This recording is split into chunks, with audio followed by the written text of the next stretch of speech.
Fuel loading শেষ হলে বিভিন্ন পরীক্ষা নিরীক্ষার শেষে আগস্টের তৃতীয় সপ্তাহে জাতীয় গ্রিডে ৩০০ মেগাওয়াট বিদ্যুৎ যোগ হবে। পরবর্তীতে ধাপে ধাপে পূর্ণ সক্ষমতার ১২০০ মেগাওয়াট বিদ্যুৎ সঞ্চালন লাইনে যুক্ত হবে। দ্বিতীয় ইউনিটের বিদ্যুৎ ২০২৬ সালের শেষের দিকে যুক্ত হবে। এই দুটো ইউনিট যদি চালু হয়ে যায় তাতে 10% বিদ্যুৎ চাহিদার পূরণ হবে। এতে প্রায় ২ কোটি মানুষ সুবিধা পাবেন। এই বিদ্যুৎ কেন্দ্রের কথা যখন আসে তখন একটা কথা একটু না বললেই না, প্রতিটা মেগা প্রকল্প যেগুলো এই সময় শেষ হবে এগুলো আগের সরকারের একটা মারাত্মক দুর্নীতির সিগনেচার। যখন অ্যাক্টিভিস্ট হিসাবে কাজ করেছি ধরে ধরে দেখিয়েছিলাম ঠিক একই রকম বিদ্যুৎ কেন্দ্র এই যে কোম্পানিটা করছে রোসাটম, ভারতের তামিলনাড়ুর কোদানকুলামে আপনারা যে কেউ সার্চ করে দেখতে পারেন, সেখানে একই রকম বিদ্যুৎ কেন্দ্র তৈরি হচ্ছে, যে রিয়াক্টর ব্যবহার হচ্ছে একই রকম রিয়াক্টর ব্যবহার হচ্ছে, অন্তত 50% বেশি মূল্যে এটা হচ্ছে। আমরা আরেকটু কথা যোগ করে রাখি, প্রায় শুনতাম যখন সড়ক বা মানে ব্রিজের খরচ বাড়ে যে বাংলাদেশে ভূমি অধিগ্রহণের খরচ অনেক বেশি, খুব শুনতাম, যেখানে অনেক বেশি মানুষ থাকে। অধিগ্রহণ নিয়ে কি কি ডাকাতি হয়েছে সেটা সরিয়ে রেখে বলছি, রূপপুর পারমাণবিক বিদ্যুৎ কেন্দ্রে কোনো ভূমি অধিগ্রহণ করতে হয় নাই, কারণ পাকিস্তান আমলে এই জায়গাটা অধিগ্রহণকৃত ছিল। সুতরাং ওই যে অজুহাত, সেই অজুহাতটা এখানেও প্রযোজ্য না। তো আমরা প্রতিটা প্রকল্পের সাথে সাথে আবার এটাও মনে রাখবো, এবং আমি আপনাদেরকেও এই একই দৃষ্টি রাখতে বলবো এই সরকারের সময় এই ধরনের কোনো ঘটনা ঘটে কিনা। আপনারা নিশ্চয়ই ওয়াচডগের ভূমিকা পালন করবেন, সেটা হলে ফ্যাক্টস দিয়ে, ডেটা দিয়ে আমাদের সরকারের সময় যদি এই ধরনের কোনো খারাপ কাজ হতে যায় সেটা আপনারা জনগণের সামনে তুলে ধরবেন, আমরা সেটা পছন্দ করব। নৌ পরিবহন মন্ত্রণালয় পায়রা বন্দরের প্রথম টার্মিনাল নির্মাণ 92% সম্পন্ন হয়েছে। শীঘ্র এটা পূর্ণ অপারেশন হবে বলে আশা করা যায়। আরো অনেকগুলো তথ্য আছে, আমরা সামনে হয়তো আপনাদের কাছে এই ধরনের ব্রিফিং এর সফট কপিটা পৌঁছে দেওয়া যায় কিনা সেটাও চিন্তা করব, সেটা তাহলে ভালো হবে। তো সরকারের কাছে কতখানি তথ্য আছে এটা বলা যাবে না, এটা একটা সেন্সিটিভ তথ্য, এই তথ্যটা গোপন থাকবে, কিন্তু সেটুকু তথ্য সরকার জানিয়েছে, এটা ফ্যাক্ট। বাংলাদেশে জঙ্গি আছে, কিন্তু এখানে দুটো এক্সট্রিম আছে। আমি দুটো এক্সট্রিমের কথা বলি। আগের সরকারের সময়, মানে আমি ইন্টারিম কথা বলছি না, তার আগের সরকারের সময় জঙ্গি সমস্যাকে যেই স্কেলে দেখানো হয়েছে, এটা তাদের ক্ষমতা থাকার একটা ন্যারেটিভ হিসেবে তারা ব্যবহার করেছিলেন, যে বাংলাদেশে জঙ্গি আছে, জঙ্গিরা সব দখল করবে, সুতরাং আমি নির্বাচন করলাম কিনা দেখার দরকার নেই, আমাকে ক্ষমতায় রাখো। That was A narrative. এটা এক্সিজারেটেড হয়েছিল ওই সরকারের সময়। পরবর্তীতে যে সরকারের সময়, ইন্টারিমের সময়, এই আলাপ কেউ কেউ করার চেষ্টা করেছে যে বাংলাদেশে কোনো জঙ্গি নেই, এটাও আরেকটা এক্সট্রিম, এটাও ভুল কথা। বাংলাদেশে একটা জঙ্গিবাদ ছিল, আছে, সেটাকে আমরা আসলে কমব্যাট করতে চাই। এবার এই সতর্কতার মানে হচ্ছে এটা খানিকটা ঝুঁকি তৈরি করেছে, কারণ 1.5 বছর ইন্টারিম সরকারের সময় আমরা খেয়াল করেছি এই প্রবণতার মানুষদের অনেক বেশি সংগঠিত হওয়া বা পাবলিকলি আসা বা ওপেনলি আসার প্রবণতা তৈরি হয়েছিল, সেটারই খানিকটা ইম্প্যাক্ট আমরা বলতে পারি। এই সরকার এগুলো কমব্যাট করবে।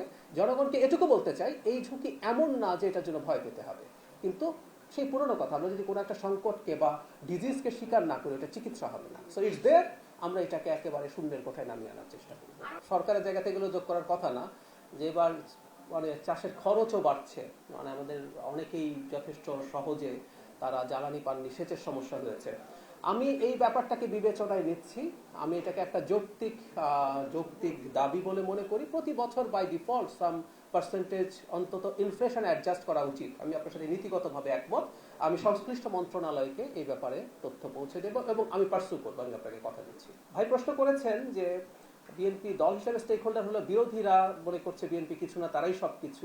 সো খানিকটা রাজনৈতিক, কিন্তু একই সাথে আবার পরে যে প্রশ্নটা করছে সেটা সরকারের সাথে রিলেটেড, সেটা হচ্ছে সরকারকে তারা যদি হয় চাপে ফেলতে থাকেন, সরকারের পতন ঘটাতে চান, তাহলে কি করবেন। একটা কথা একটু বলা দরকার, এটা নিয়ে আসলে আমি বলছি প্রত্যেককেই।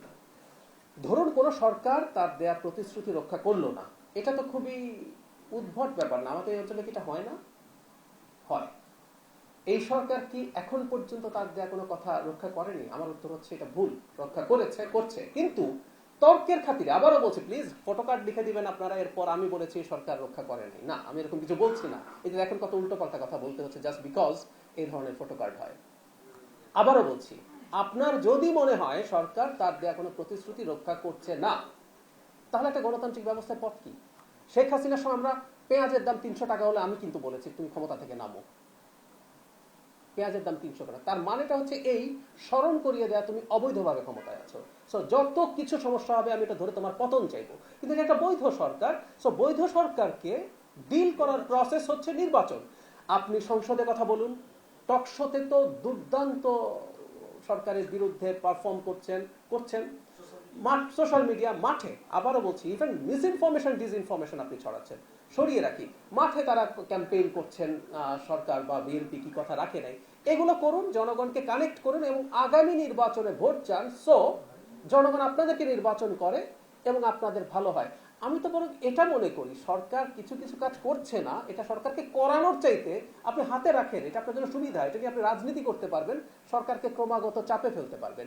গণতান্ত্রিক ব্যবস্থায় এভাবে চলাটা আমাদের শিখতে হবে। আসলে সমস্যা যেটা হয়েছে, আমরা তো শেখ হাসিনার সময় যেভাবে ফাইট করছি, আমি এই কথা খুব বলতাম যে একটা স্বৈরাচারী ব্যবস্থার মধ্যে থাকার মূল সংকটটা হচ্ছে আমরা গণতান্ত্রিক ব্যবস্থায় কিভাবে অপারেট করে, কিভাবে নেগোশিয়েট করে, কিভাবে চাপ প্রয়োগ করে, কোন ভাষা ব্যবহার করে, সেটা আমরা ভুলে যাই। আমি আমাদের সমাজের গুরুত্বপূর্ণ পাবলিক ইন্টেলেকচুয়ালদেরকে বলতে শুনেছি যে শেখ হাসিনা এত শক্তিশালী, তাকে নামায় ফেলতে পারছে, আপনি কে? এটা ভাষা হওয়া উচিত না। বিএনপি কখনো কখনো তার বা এই সরকার তার কিছু প্রতিশ্রুতি থেকে যদি সরেও আসে, দেখেন কত ঘুরিয়ে পেঁচিয়ে কথা বলতে হচ্ছে, ক্লিয়ার করে কথা বলতে হচ্ছে। আমি এখনো মনে করি না এটা হয়েছে।